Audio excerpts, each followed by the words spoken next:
So for those of you in the hall, please join me in welcoming Congressman John Lewis to the stage.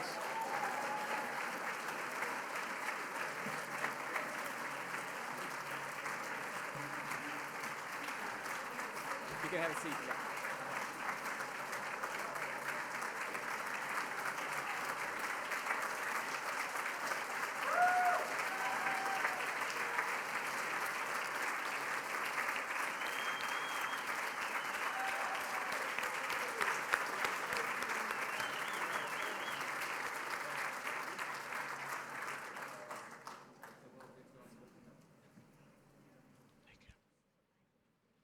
Thank you all. I apologize for the lack of spontaneity. We're just going to wait another minute for the cue from C-SPAN.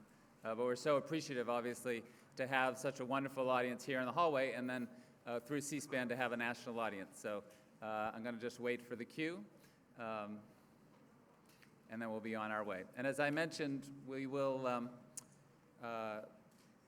Congressman Lewis will be introduced in just a moment, and then he will give our keynote address. And then he's agreed to have a conversation with Callie Crosley. We'll take some written questions from you during that conversation. And then it will take us a moment after that conversation to set things up. We have a special musical performance to close the program with, since music was such a part of the March on Washington itself. We wanted to end with some local musicians.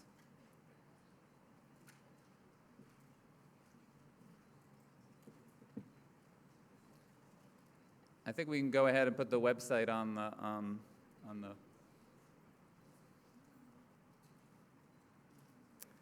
Welcome back, everyone. One of the great opportunities related to working at a presidential library is to develop creative ways of providing access to the millions of documents, photos, and AV materials in our collections. And I wanted to highlight for everyone here, and especially those watching on C-SPAN, that our website, jfklibrary.org, you'll find a new microsite that highlights a number of the civil rights milestones that occurred in 1963, many of which were just discussed. There's a link from our homepage, and once on the site yourself, as is being shown on your screen, you can search through various events such as the integration of the University of Alabama, the bombings at the 16th Street Baptist Church, and of course on the March on Washington. There you'll find firsthand accounts, White House documents, audio, video, and photos that connected to each of these events. There are also resources and lessons plans for teachers. I want to thank the library's extraordinary Director of Education, Nancy McCoy, who's here today, who oversaw the development of the content of this new microsite, and Peter Lubershane, who works for the Kennedy Library Foundation, who served as the project manager of this exciting initiative. We hope that you'll all come and spend some time on this delightful new site. It's now my honor to introduce Massachusetts State Senator Linda Dorsina Forey, who is a great friend to this library, represents the district where the Kennedy Library is located. Senator Dorsina Forey was just elected this spring in a groundbreaking election that symbolized how far Boston has come in becoming an inclusively diverse city. Please join me now in welcoming her to the podium.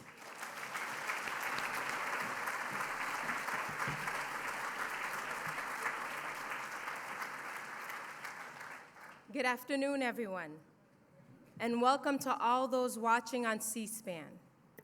It is an honor for me to be here today and to share this stage with this amazing man who has done so much that I am able to stand here before you as a state senator for the 1st Suffolk District. I want to thank the Kennedy Library. It's true, please clap.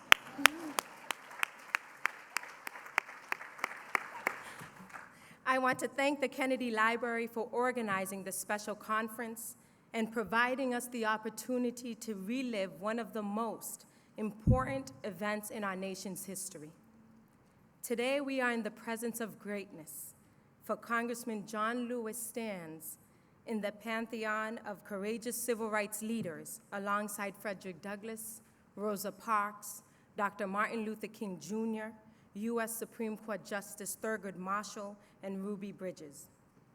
Congressman Lewis has dedicated his life to protecting human rights, securing civil liberties, and building the beloved community in America. And we are all the beneficiaries of his efforts. He is a genuine American hero who was rightly honored by President Barack Obama with our nation's highest civilian award, the Presidential Medal of Freedom.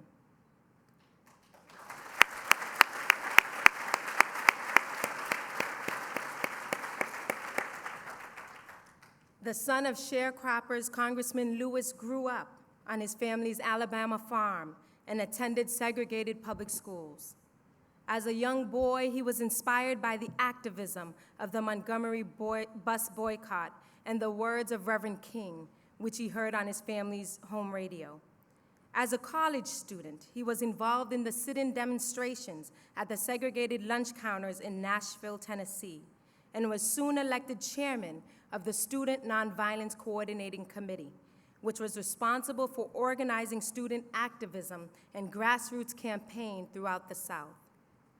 By age 23, he was considered one of the Big Six leaders of the civil rights movement. Congressman Lewis was there during the Freedom Rides, risking his life in an attempt to integrate interstate bus travel, for he was one of the many who were severely beaten by angry white mobs. He coordinated the voter registration drives during the Mississippi Freedom Summer. He spearheaded the march in Selma, Alabama, on which became known as Bloody Sunday, an event which is credited for compelling Congress to pass the Voting Rights Act. And as we will hear more today, he was an architect of and a keynote speaker at the historic March on Washington. Read any history books on the march, about the march, and each will have a dramatic account of the last-minute negotiations related to the speech John Lewis delivered, in which he spoke truth to power. His words captured the essence of his generation, who were impatient with the Kennedy administration and with the slower pace of more established civil rights leaders. Let's watch excerpts from that speech now to take us back to that moment.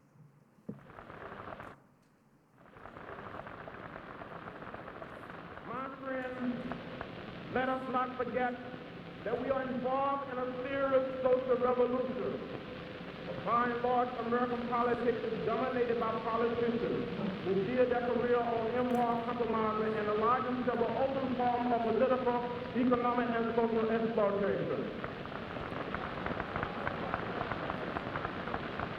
There are exceptions, of course. We salute those. But what political leader can stand up and say, my party is a party of principle? For the party of Kennedy is also the party of East London. The party of Javits is also the party of Goldwater. Where is our party? Where is the political party that will make it unnecessary to march on Washington? Where is the political party that would make it unnecessary to march in the streets of Birmingham? Where is the political party that will protect the citizens of Albany, Georgia? Do you know that in Albany, Georgia, 9 of our leaders have been indicted, not by the Districrats, but by the federal government for peaceful protest? But what did the federal government do when Albany Deputy Sheriff beat Attorney C.D. King and left him half dead? What did the federal government do when local police officials kicked and assaulted to break the wife of Slater King and his laws obeyed? Oh, we have said be patient and wait. We must say that we cannot be patient. We do not want our freedom gradually, but we want to be free now.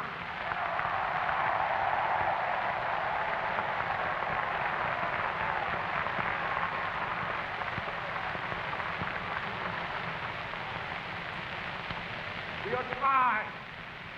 We are tired of being beaten by policemen. We are tired of seeing our people locked up in jail over and over again. And then you all be patient. How long can we be patient? We want our freedom, and we want it now.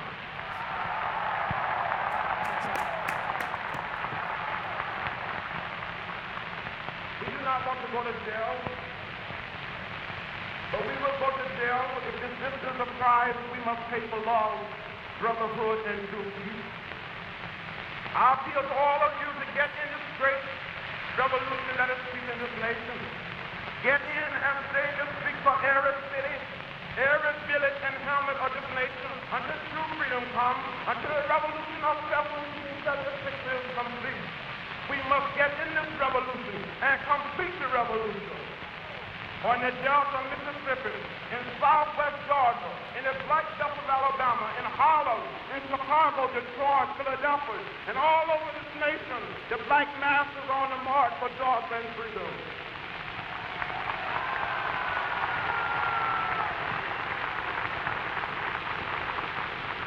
We're talking about slow down and stop. We will not stop. All of the forces of Eastman, Barnett, Wallace, and Sherman will not stop this revolution.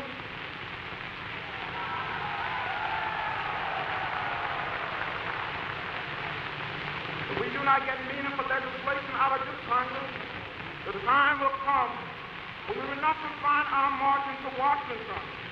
We will march through the South, through the streets of Jackson, through the streets of Danville, through the streets of Cambridge, through the streets of Birmingham.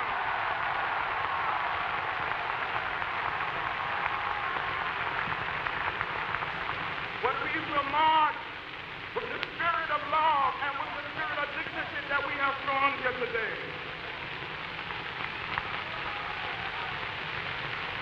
By the forces of our demands, our determination, and our numbers, we shall center the segregated South into 1,000 pieces, put them together in the image of God and democracy. We must say, wake up, America, wake up, for we cannot stop, and we will not and cannot be patient.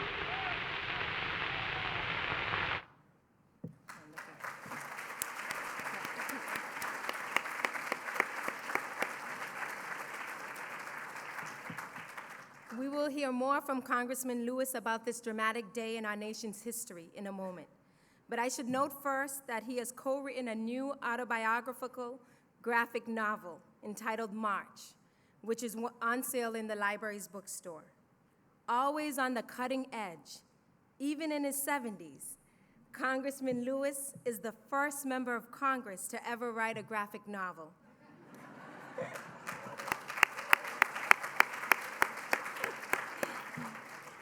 It was reported this week in the New York Times that he made a splash recently at the Comic-Con, an international comics convention in San Diego, where even the original actor who starred as the Incredible Hulk lined up to meet him. For Congressman John Lewis, writing such a book in this new form is serious business, a way to teach young people about this history and to fulfill his duty to bear witness to the change that he has seen. Despite more than 40 arrests, physical attacks, and brutal beatings, Congressman Lewis remains devoted to the philosophy of nonviolence. He describes himself as a coalition builder who will never compromise his belief in an integrated society. He was first elected to Congress in November 1986 and currently serves as Senior Chief Deputy Whip for the Democrats in the House. Yet, he is also not afraid to work across the aisle. In fact, last year, he brought the Republican leader Eric Cantor and Congressman Cantor's college-age son to the annual reenactment in Selma of the march across the Edmund Pettus Bridge. Congressman Lewis is the recipient of numerous awards, including the Lincoln Medal from the historic Ford's Theater, the Martin Luther King Jr. Nonviolent Peace Prize, and most appropriate to mention here, he is the only recipient of a John F. Kennedy Profile in Courage for Lifetime Achievement.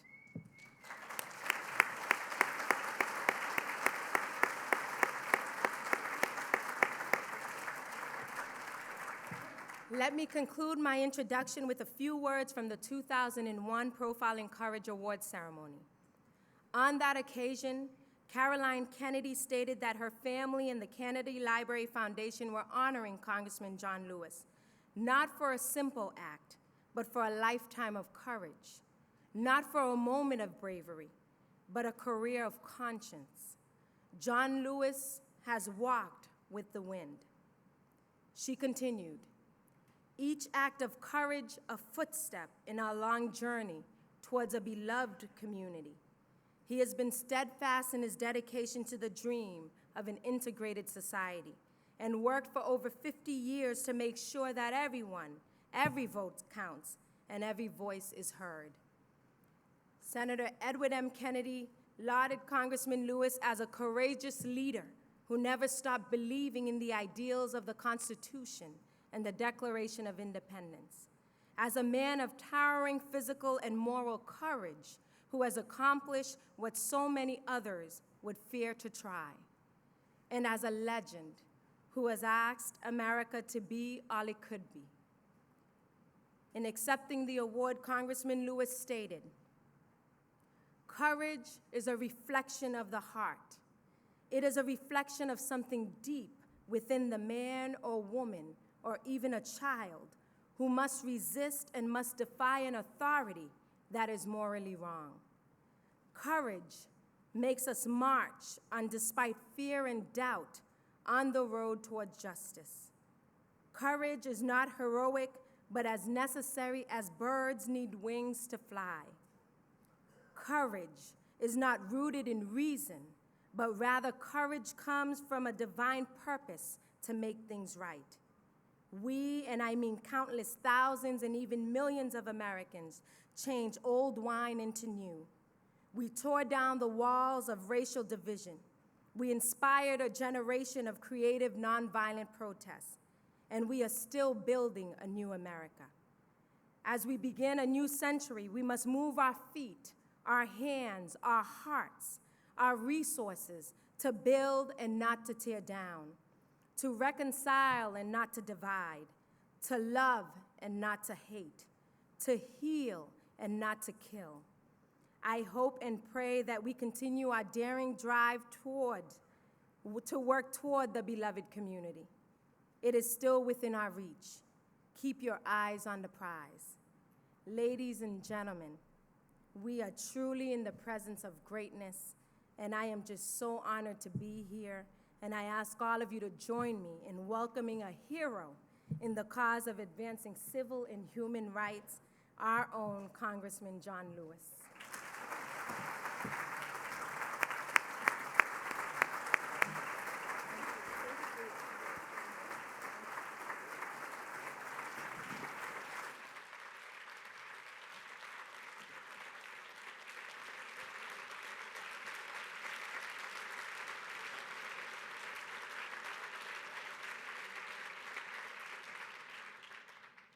Thank you very much, Senator, for those kind words of introduction. I must tell you, I'm delighted and very happy and very pleased to be here, to be standing here once again, to come here, to remember the March on Washington 50 years later. I'd just like to take a few moments, just a few moments, to tell you how we got to the March on Washington, what brought it about. Now, I didn't grow up in a big city like Cambridge or Boston or New York or Buffalo or Detroit or Philadelphia or Atlanta or Montgomery or Selma. I grew up outside of Troy, Alabama, 50 miles from Montgomery. You heard in the introduction that my father was a sharecropper, a tenant farmer. But back in 1944, when I was only 4 years old, and I remember when I was 4. How many of you remember when you was 4? What happened to the rest of us? With the $300, he bought all of this land. And on this land, we raised a lot of cotton and corn, peanuts, hogs, cows, and chickens. But on August 28, 1955, when I was only 15 years old, I heard about Emmett Till. What happened to this young black man? I thought about my own cousins. I thought about myself, my brothers and sisters. My cousin living in Buffalo, coming south during the summer. It could have been one of them. Growing up there, I saw those signs that said white men colored men, white women, colored women, white waiting, colored waiting. And I would ask my mother, my father, my grandparents, my great-grandparents, why? And they would say, that's the way it is. Don't get in the way, don't get in trouble. But a few months later, in December 1955, I heard of Rosa Parks. I heard the words of Martin Luther King Jr. on our radio. The action of Rosa Parks and the leadership of Martin Luther King Jr. inspired me to find a way to get in the way, to get in trouble, good trouble, necessary trouble. All across the American South, we saw those signs. I remember in 1956, 16 years old, going downtown to the little town of Troy, to the public library, trying to check out some books, trying to get a library card. We were told by the librarian that the library was for whites only and not for coloreds. When I finished high school in May of 1957, I wanted to attend a little school called Troy State College, now known as Troy University. Submitted my application, my high school transcript. I never heard a word from the college. So I wrote a letter to Dr. Martin Luther King Jr. He wrote me back. I didn't tell my mother, didn't tell my father, any of my sisters or brothers, any of my teachers. I told Dr. King I needed his help. He wrote me back and sent me a round-trip Greyhound bus ticket. In the meantime, I've been accepted at a little college in Nashville, Tennessee. Being there for about 3 weeks, I told one of my teachers that I've been in contact with Martin Luther King Jr. And this teacher informed Dr. King, they've been classmates at Morehouse College, that I was in Nashville. Dr. King got back in touch and suggested when I was home for spring break to come and see him. In March of 1958, by this time I'm 18, on a Saturday morning, my father drove me to the Greyhound bus station. I boarded the bus and traveled the 50 miles from Troy to Montgomery. And a young African-American lawyer by the name of Fred Gray, him and Rosa Parks, Dr. King's lawyer, the Montgomery bus boycott movement lawyers, our lawyers during the Freedom Ride, and during the march from Selma to Montgomery, met me and drove me to the First Baptist Church, pastored by the Reverend Ralph Abernathy, and ushered me into the office of the church. I saw Martin Luther King Jr. and Ralph Abernathy standing behind a desk. And Dr. King spoke up and said, "Are you the boy from Troy? Are you John Lewis?" And I said, "Dr. King, I'm John Robert Lewis." And he started calling me the boy from Troy. I continued to study in Nashville, and it was there that we studied the way of peace, the way of love, the way of nonviolence, the way of passive resistance. We started sitting in and later going on a freedom ride. Just think, the first time coming to Washington, D.C., May 1st, 1961, to go on a freedom ride. Back in 1961, the first year of the Kennedy administration, black people and white people couldn't be seated together on a Greyhound bus or Trailway bus or train leaving Washington, D.C. to travel through Virginia, North Carolina, South Carolina, Georgia, Alabama, Mississippi, into New Orleans.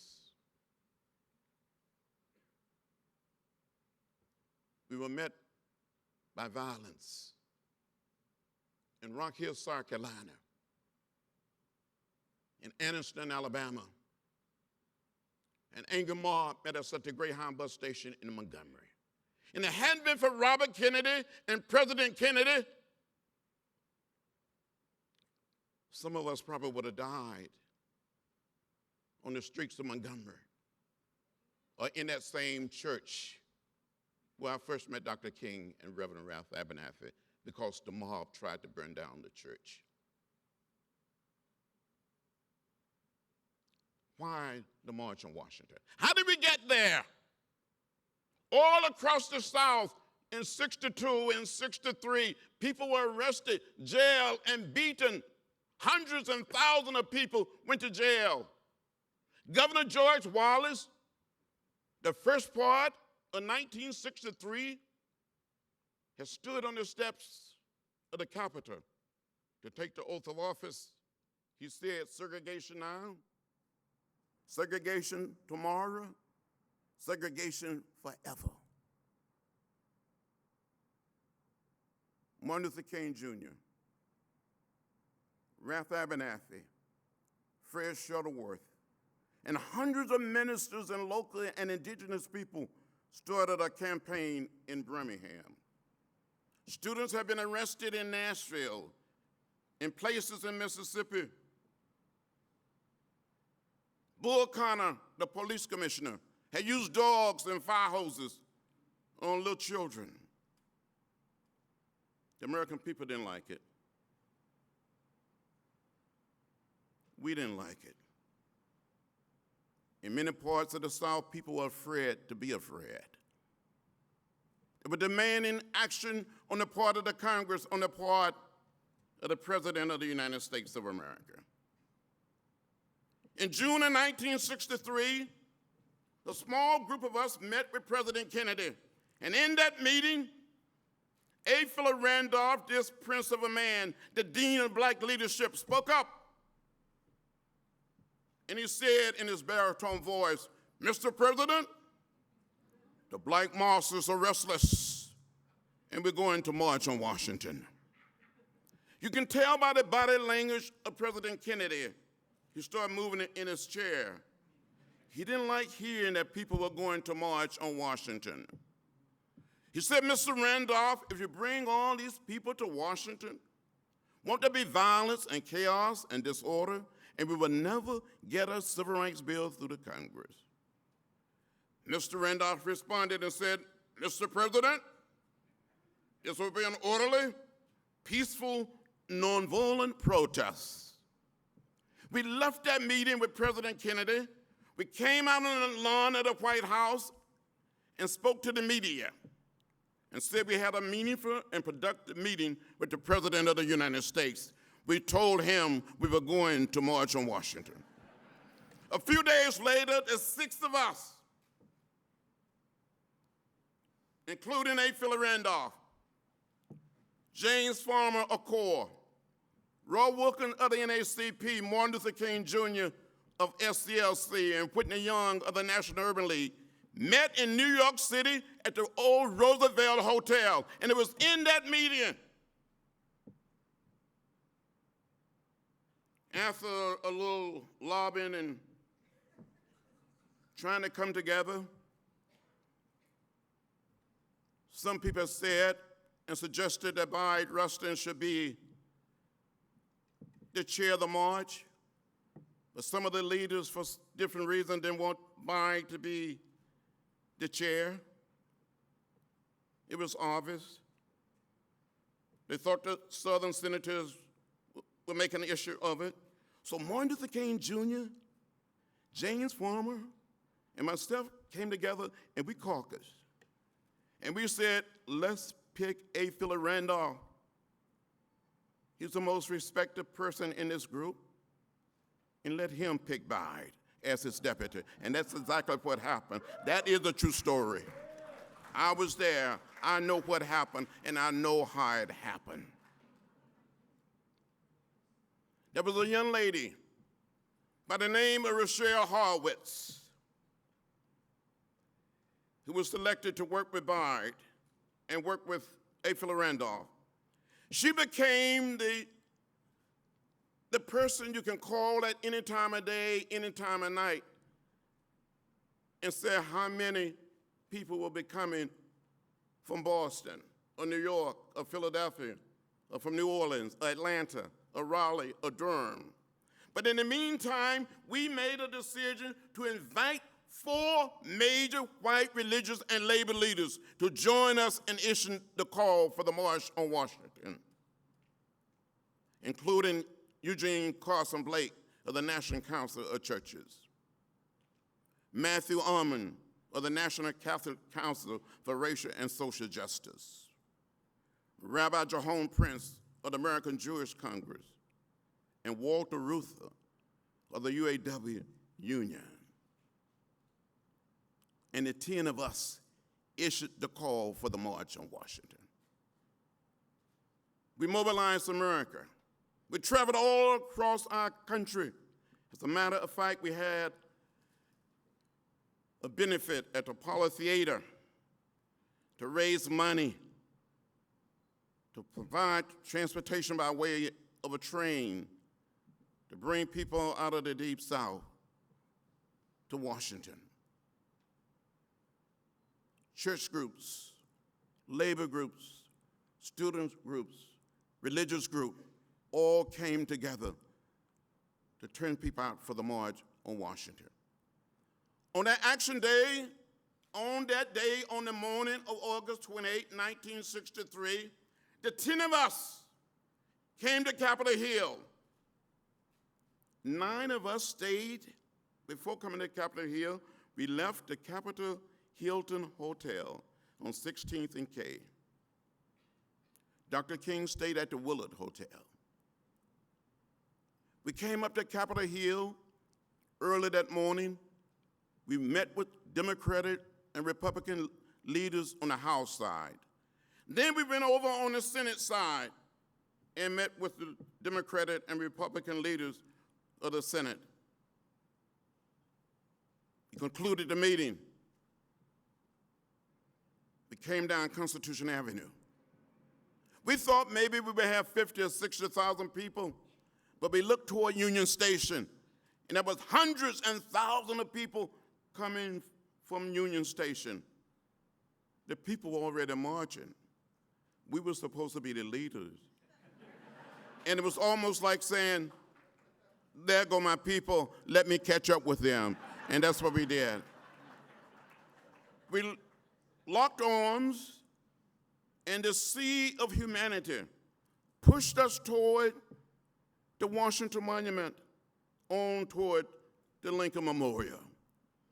Now, there was some discussion about my speech the night before, some more discussion about my prepared text later during the day while we were walking. As a matter of fact, there was an archbishop by the name of Bishop Obal who was supposed to give the invocation. And he threatened not to give the invocation if we didn't change the speech. While I was working on my speech, I was reading a copy of the New York Times. And I saw a group of black women in Southern Africa carrying signs saying, "One man, one vote." So I said in my prepared text, "One man, one vote is the African cry. It is ours too, it must be ours." There was not anything in the president proposed civil rights legislation to deal with the whole question of voting. Some people thought if you had a 6th grade education, you should be considered literate and you should be able to register to vote. Those of us in the Student Nonviolent Coordinating Committee took the position that the only qualification for being able to register to vote in the 11 states of the old Confederacy from Virginia to Texas should be that of age and residence. Back in 1963, the state of Mississippi had a black voting age population of more than 450,000, and only about 16,000 blacks were registered to vote. There was one county in Alabama, Lowndes County, between Selma and Montgomery. The county was more than 80% African American, but there was not a single registered African American voter in the county. In Selma, only 2.1% of blacks of voting age were registered to vote.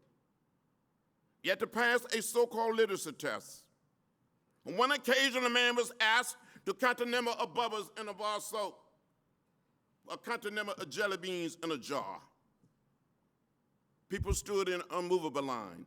So we wanted to find a way through my speech to dramatize the issue. So in the speech, in the body of it, I said, you tell us to wait.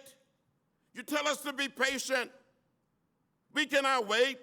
We cannot be patient. We want our freedom and we want it now. Bob Rustin said to me, John, you can't say that. He said, the Catholic Church believe in being patient. I think he was just being a little cynical or facetious. But then near the end of the speech, there was a line there that said something like, if we do not see meaningful progress here today, the day may come when we will not confine our marching on Washington, but we may be forced to march through the South the way Sherman did, nonviolently. They said, oh, no, you can't say that, John. So even after the music had started and the program was underway, Roy Wilkin came to me and said, John, can you change it? I said, Mr. Wilkin, my friend, my brother, this speech represents the people that we are working with in the South, the young people that make up the Student Nonviolent Coordinating Committee. Then Dr. King came back again, said, John, that doesn't sound like you. Then Mr. Randolph, this prince of a man, this beloved man, he had been born in another country, another continent. He probably would have been prime minister, president, was a wonderful human being. Said, John, we come this far together. Can't we stay together? I couldn't say no to A. Philip Randolph. I couldn't say no to Martin Luther King Jr., a man who was my hero, my inspiration, and we made the changes. And when it was time for me to speak, I spoke. But I tell you, it was Martin Luther King Jr., the last speaker, who spoke number 10. He transformed the marble steps of the Lincoln Memorial into a modern-day pulpit. It was Mahalia Jackson who started singing How We Got Over, who had the crowd moving and rocking. And we were ready to go back to the heart of the Deep South. But President Kennedy, this man that I admired as a candidate and as president, invited us all back down to the White House. He stood in the door of the Oval Office, greeting each one of us. And he said, you did a good job, you did a good job. And when he got to Dr. King, he said, and you had a dream. If it hadn't been for the March on Washington, we wouldn't be where we are today. The March on Washington was the coming together of the sit-ins, the Freedom Ride, the Montgomery bus boycott. It changed America forever. Martin Luther King Jr. educated, inspired, and in doing so, he liberated not just a people, but an entire nation. And our nation is better, and we are a better people because of the March on Washington.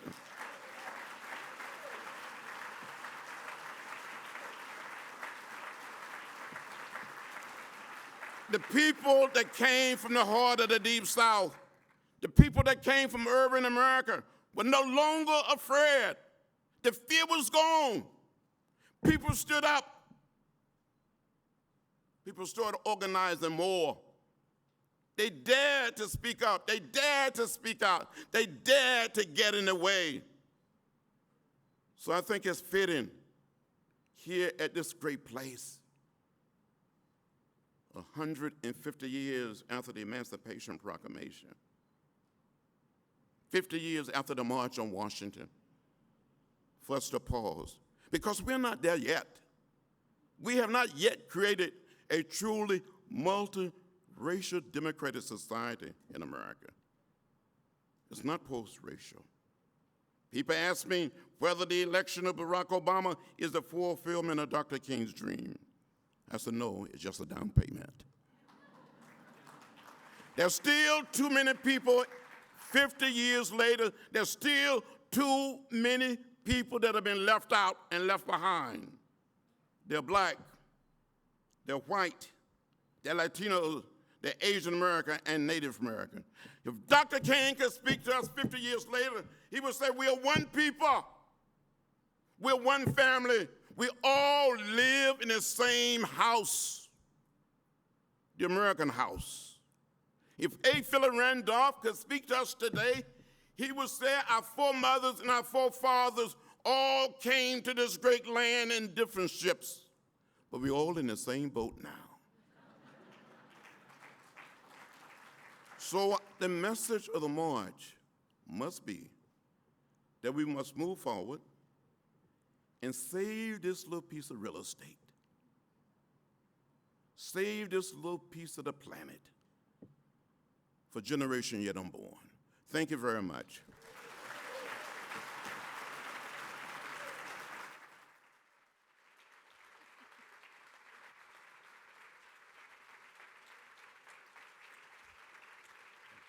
Thank you. Okay. Good to see you, dog. Well, good to see you. Good Gonna to see sit you. right here. You want me to sit here? Yes, you sit right there.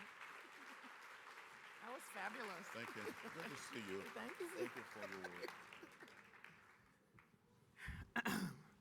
Well, that was inspirational, and I'm thrilled to be here sitting for the second time in a formal interview with John Lewis. It was my pleasure to interview him for Eyes on the Prize. Oh, it seemed like that was so long ago. It was long ago, but I'm glad to have done it. So I think questions that people just want to know, I want to know. You're up there, you are 23 years old. With all the rest of the big six and the big four, I mean, how do you have the sort of presence that you had? You had a mission, you were the newly elected chair of the Student Nonviolent Coordinating Committee, but still, weren't you just cowed by this? I don't know how you managed to have that presence. I must tell you, I felt very, more than lucky, but I felt very blessed to be in that group. And I miss every single one of the individuals more and more every day. But I grew up being part of the movement. As a young child, I was somewhat shy, and I spent a lot of time raising chickens and preaching to chickens and baptizing chickens and and I became my responsibility. But when someone from the media, someone like you, come up and said, what you think about this? But you had to have a response. And so I grew up. You all forced me to grow up. So there you are, 23 years old, with this fiery speech that you adapted because of the request of A. Philip Randolph. But what you were really speaking to, as Claiborne Carson said earlier, was that generation of folk who were really concerned about the pace of change and what was happening, and also their own personal safety, because while people were rising above their fear, there was still a lot of brutality going on. And I think one of the things that I'd like you to speak about is that you really emphasize in your speech, you wanted to talk about the brutality that was going on with the Freedom Riders and everybody else who was being beaten while people were gathering for the March on Washington. Well, I wanted to try to tell the story and somehow explain to people, to the nation, but especially to the participants there, the sense of urgency. There were hundreds and thousands of people who had been arrested. Even James Farmer was in jail and refused to get out of jail to come to the march to participate. We had to do something to dramatize the issue. We had to say something, make it real, make it plain. Daddy King, the father of Martin Luther King Jr., used to say to his son during speeches and sermons, make it plain, son, make it real. So I was trying to make it real. I was trying to paint a picture. You suffered yourself so much of that brutality and almost lost your life a couple of times during the entire what we call the modern civil rights movement. In deference to Clay Carson, I won't call it, that wasn't the end. But so when people see that and they understand the history, your personal history, not just what happened to everybody else, but what happened to you, They want to know, where does the courage come from? How do you rise above the fear? Because I got to remind people, when you got on the buses, when you went to organize, you didn't know what was going to happen. Nobody knew that 50 years later you'd be sitting here having a conversation about it. You did not know. When we went on the Freedom Ride in May of 1961, met by an angry group of young men in Rock Hill, South Carolina, beaten, left bloody. Or when we were met by an angry mob in Montgomery at the Greyhound bus station there, when the police officials withdrew and allowed the people to beat us, I thought I was going to die. Or in Selma, I thought I saw death, and I thought I was going to die. But Dr. King used to say, it is better to die a physical death than to die a psychological death. That you have to come to that point where you feel that something is so right and so true that you have to go for it. You have to find a way to get in the way. And then you sort of ask the question, if I don't do it, if I don't speak up, if I don't speak out, if I don't get in the way, if I don't make some noise, who's going to make it? If I don't push. You know, in the religious sense, we would say things like, if I don't speak up, the rocks are crowd. I don't think the rocks are going to crowd in Alabama and Mississippi. We had to crowd. And we put our bodies on the line. If my generation did it, who would do it? Somebody had to push and pull. So we're 50 years on that day, on Wednesday. It will be a Wednesday this year, by the way, August 28th, the same day that it was on the original day of the march. If you were looking out at those sea of faces, did it ever occur to you, 50 years from now, I'll be talking about this, I'll be here, what did you envision as your future at that moment? Well, I thought I would continue to study and continue to be part of an effort to make America better and to help make the world better, but create an American at peace with itself. We made some progress, but we're not there. I don't understand it. How we live in a country with more than 11 million people that are living in the shadow, and we don't have the courage, raw courage. It didn't take much courage to cast a vote. Just cast it. Why can't we have comprehensive immigration reform? Why can't people be happy? I think some people in America today, they go to bed, they just go to sleep, dreaming mean. They get up mean. And so who can I be mean to today? What is wrong with our psyche? Can we move to that point where we can say, let's everybody be happy? I think one day will come, and I think it's going to come sooner than we think. We're going to laugh at this period and say, why were we so silly? Why were we so crazy? You know, Dr. King he said it to us many, many times. In order to do what you must do, you must be a little maladjusted. Maybe we need more maladjusted people. Be maladjusted to evil, to injustice, to hunger, to poverty, to war and violence, and do something about it.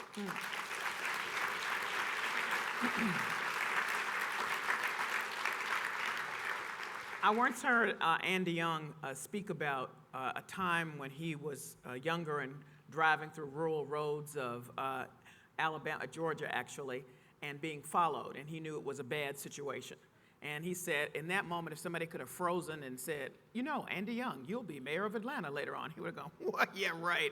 So I wonder, here you are, the day before, as the march is coming together, you are going up the hill to meet with Republican and Democratic leaders, could have frozen a moment and said, John Lewis, 50 years from now, you'll be in Congress. That just seems mind-boggling, your journey, to me. How do you I would say you're crazy. I would say you don't know. I would say you don't even know what you're talking about. Back in 1963, I couldn't register to vote in Alabama. I was 23 years old. My own mother, my own father, my grandparents couldn't register to vote. My high school principals, school teachers couldn't register to vote. So we had to change that.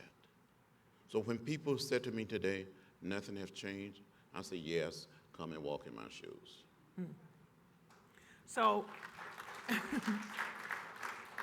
this is a question a lot of the folks who have us thinking about our lives ask, and I want to ask you. What would you tell your 23-year-old self now, from the perspective of now that you've had history? I would say, John Robert Lewis, boy, you go out there and continue to work and work hard. Forget about yourself. As Dr. King would say, I said, remember what Dr. King said to you. Forget about your own circumstances and get involved in the circumstances of others. Pretty much, you've had it's the same mission and almost the same job, if you think about your job in an overarching way as one of pushing for social justice change and for better government and democracy in this country. You've had the same job. Well, I like to think that I've been consistent and persistent. I don't take no for an answer. I don't give up, and I don't like to lose. And my mother would say, when I was a very young child, she said, you have a big, hard head. And I didn't know that years to come, that I would be beaten a few times on my head, or that I would have a concussion in Selma on that bridge and give a little blood. So, this gets asked of all of you who are icons, and that is, what do you say to young people to get them to be where John Lewis was at 23? Because you talk to a lot of young people now, and they very much look up to the work that you did, the work that Martin Luther King did, the work that Daisy Bates did, the Little Rock Nine, but they say, but that's not me. I couldn't do that. I couldn't be brave enough to do that. What do you say to them? I would say to young people and to young children, yes, you can. That's a read everything. Study the lesson of the Civil Rights Movement. Go and watch Eyes on the Prize. I'm not saying it just because of you, but watch Eyes on the Prize. Study the way of peace, the way of love, the way of nonviolence. Read about Thoreau and civil disobedience. Study the life of Gandhi, Martin Luther King Jr. Rather than going on some tour abroad or some field trip, organize a class group of yours. Go to Selma. Walk across that bridge. Go to Birmingham and walk through that church where the Fuller girls was killed. Go and walk through that park. Visit the Rosa Parks Museum. Come to Atlanta. Go to Atlanta and study the movement. And I would tell them, be not afraid. Be of good courage. Find a way to get in the way. Make some noise. Make some good trouble. Necessary trouble. That's what I would tell them. How do they get that, though? Because I do know some young people who are doing just what you said. They're reading, they're studying, and then they say, but I just couldn't do it. How did a John Lewis do it? I couldn't do that. I'm going to try to do something in my community, but I feel so small compared to what a John Lewis did. Not any of us, not one of us, can look upon ourselves as being too small or too insignificant. We all can do something. We all can make a contribution. And that's one reason I did the book, the graphic novel. It's drama, it's action. You can feel it, you can taste it, you can almost smell it, what we did. And we were just innocent young people. Some of us were the first in our families to go off to college. But we believed in America, and we believed that if you just get out there and believe in yourselves, you can make it happen. Well, you're definitely relevant. Not only is the graphic novel very up-to-date in 2013, 21st century, I don't know if you've seen the video of him doing the Gangnam Style voting, but you got to go look it up. I saw that. You're in touch and in tune. Thank you. with Thank the you. young people. Thank So I want to ask you, conclude with the question that I asked the panel, and that is, Dr. King said in 1963, it is not the end, but a beginning. And how do you respond to that? What do you think about that? I agree with Martin Luther King Jr. That it was not the end, but the beginning. We're not there, so we got to push, and every group, every generation must make a down payment, must continue to push, must continue to come together and make not just our country, but the world community. We have an obligation. Those of us who live on this little planet, live, as Dr. King would say, on this little spaceship, must do what we can and teach others to do what they should do and what they can. I'm very hopeful. I am very optimistic about the future. There may be some setbacks, there may be some disappointments, some interruption, but as a nation and as a people, we're going to create a truly multiracial democratic society that maybe could emerge as a model for the rest of the world. So,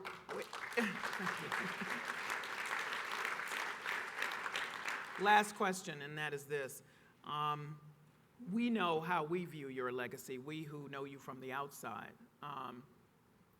23-year-old, one of the big six at the historic March on Washington, standing in that front line at the Selma to Montgomery March on Bloody Sunday, being on the bus with the Freedom Riders, standing up in Congress as you have, all of that. But how do you describe your legacy? I just tried to help out. I just tried to make a contribution. I just think I was just someone who was moved by what I like to call the spirit of history. I heard the voice of Dr. King, and that voice called me to do something. I answered the call. I heard the trumpet sound, and I just went with the sign. I don't see myself as anyone special. I'm just blessed. Thank you so much. Thank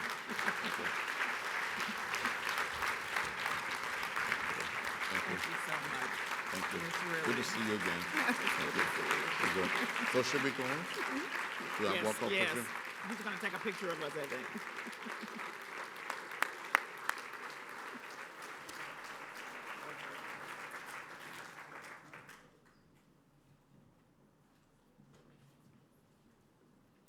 Thank you again, Congressman Lewis. You honor us here with your presence, and we thank you again for the remarkable example you set for all of us, which appeals to the better angels of our nature and helps us to become a more perfect union. We're going to have some musical performances, and so I ask you to remain in your seats. Are we moving the chairs up? Yep, so we can set up while I'm talking. But I also wanted to be sure that all of us thank our extraordinary moderator here today, Callie Crosby. So Callie, can you please stand?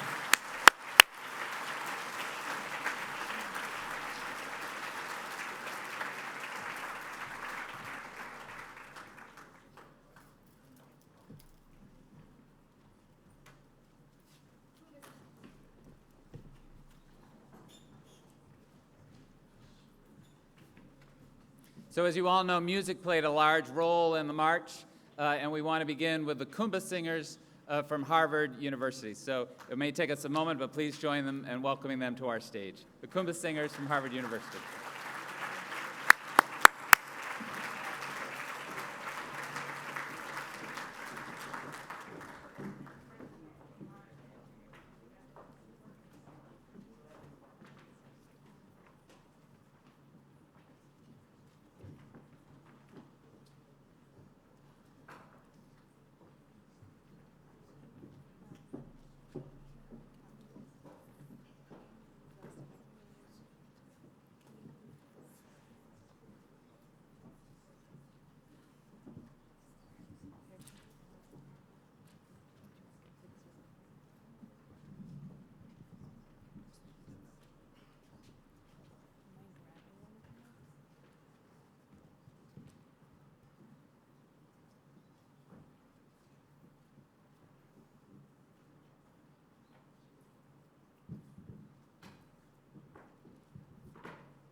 on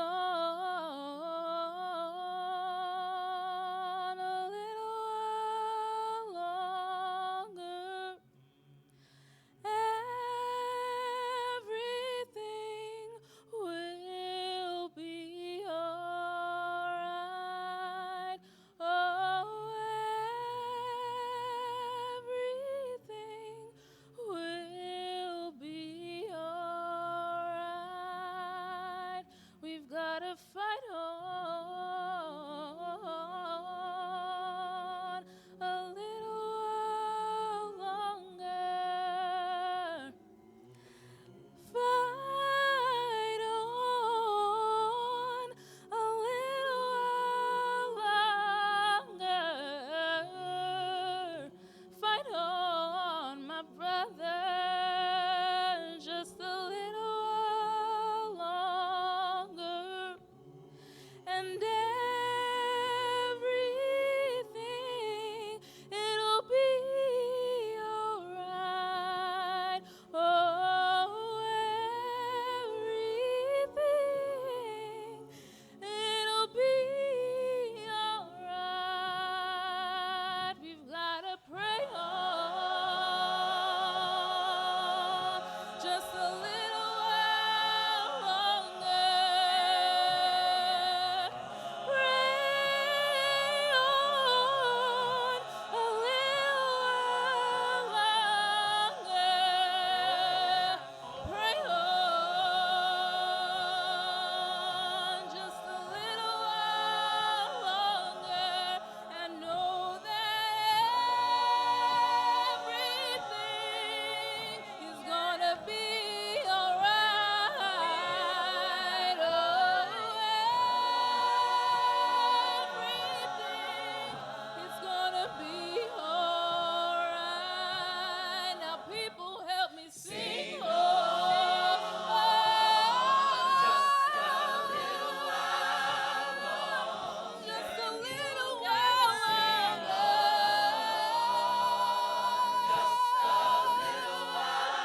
Just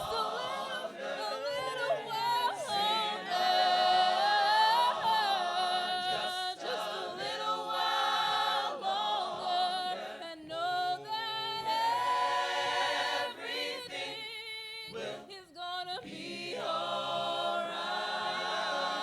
Know that everything is gonna be alright, because we're gonna hold on just a little while longer. Hold on, just a little while, just a little while longer. Hold on, and every little thing is gonna be alright. Yeah, everything will be alright. Hold on, just a little while longer. Hold on a little while longer. Hold on just a little while longer. Everything, it'll be alright. Oh, everything will be alright.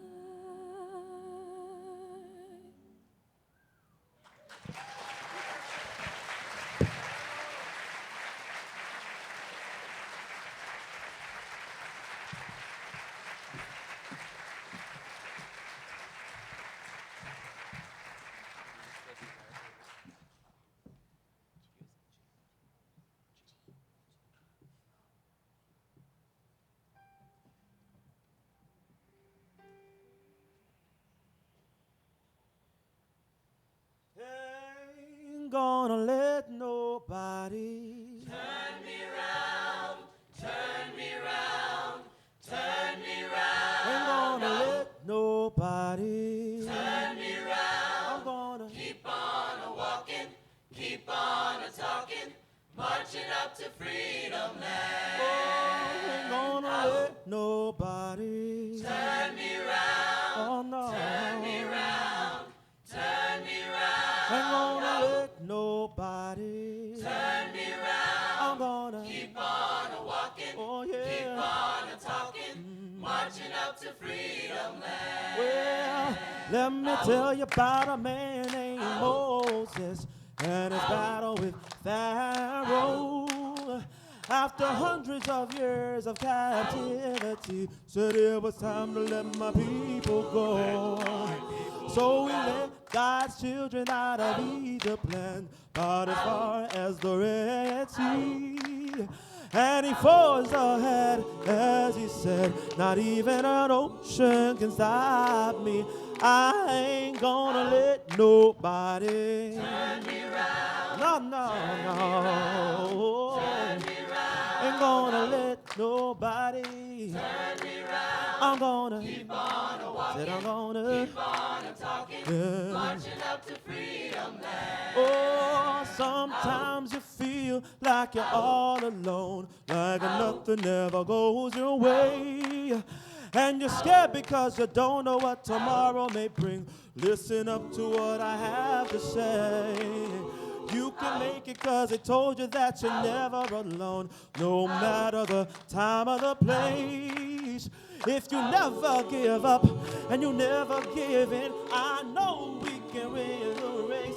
Oh, I ain't gonna let nobody Turn me round, oh no, no, no. turn me round, Ain't gonna let nobody turn me round. I'm gonna Keep on a walking, oh yeah, on a talking, oh marching yeah. up to freedom land. I ain't gonna let nobody, no, no, no, Turn me round, turn me around. No, no, ain't gonna let nobody.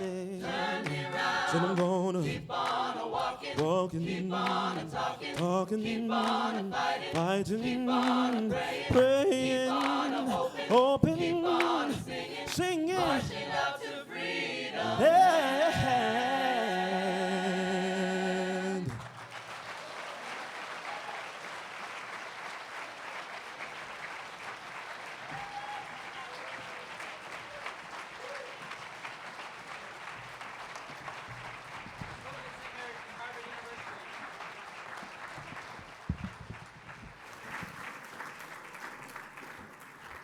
And we thought we would end with the voices of children, so please join me in welcoming the Renaissance Charter School Choir.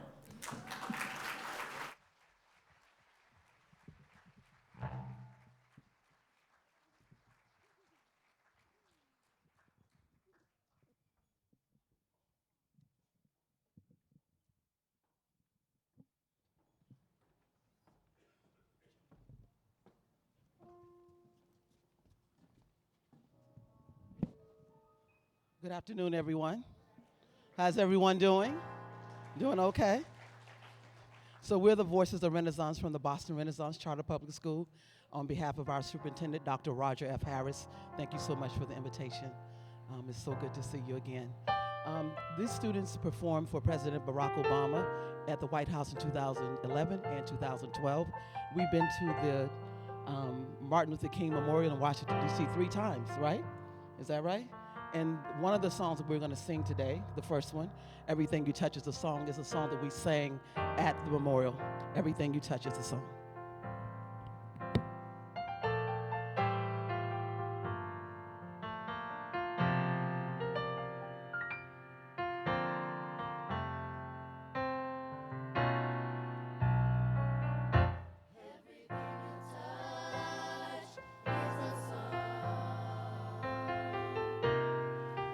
Touch my life one day.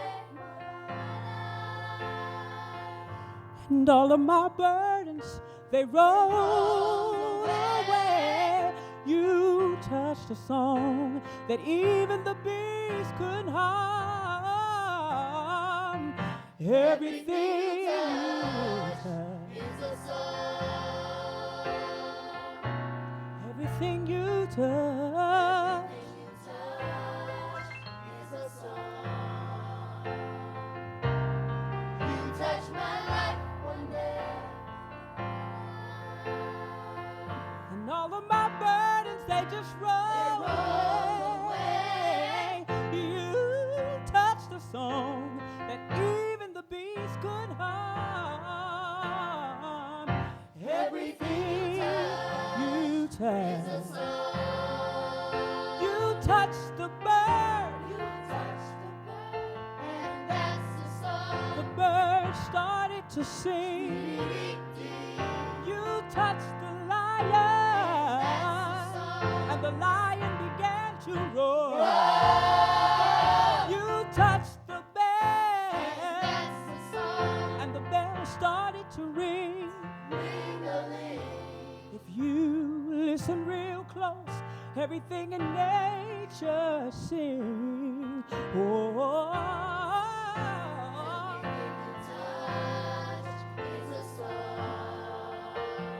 you touched my life, and I'm mighty grateful that you came along and touched my life.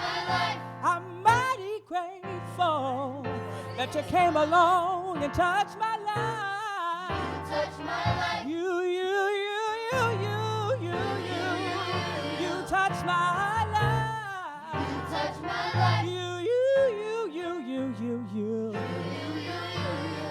Yes, I was sinking fast. Didn't think I was gonna last. You came along, didn't hold me to my Pick me up and you turned me around. A brand new song.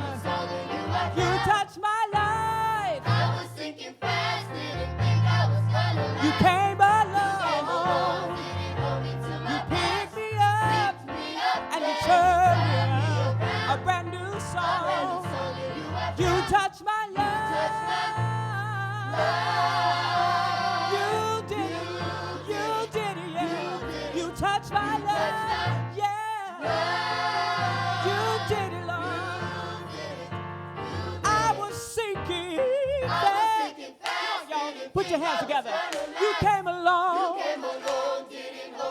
You picked me up and you turned me around. Yes, you did. You touched my life. Hey, didn't think I was gonna last.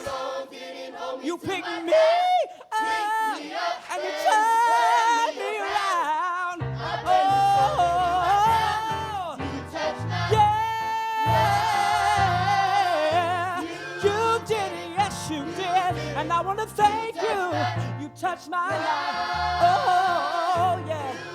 You did it, yeah. You touched my life.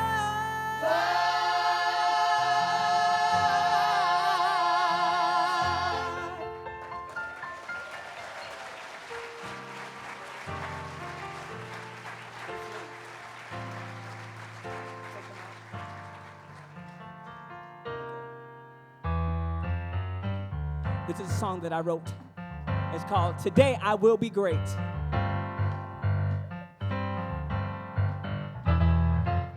It's not the fact that I'm strong, but it's that I have faith. Do you think every day I will be great? No. If not, I'ma say it out loud till I feel the change in me. I made up in my mind because today I will be great. Ladies, tell me what I'm talking about. Everything may not be going my way. I'm waking up with a smile on my face. I'm headed towards greatness 'cause I made up in my mind. Today, I will be great. Today, I will be great.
I will be great. No matter what may come my way, today I will be great. I will be great. No matter what may come my way, today I will be great.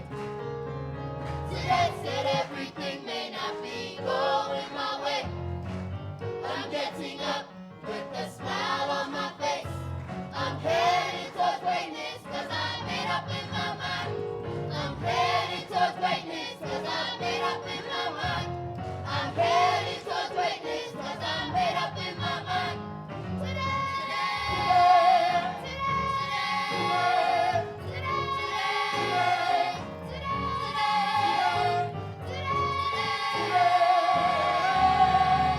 I will be great. Woo!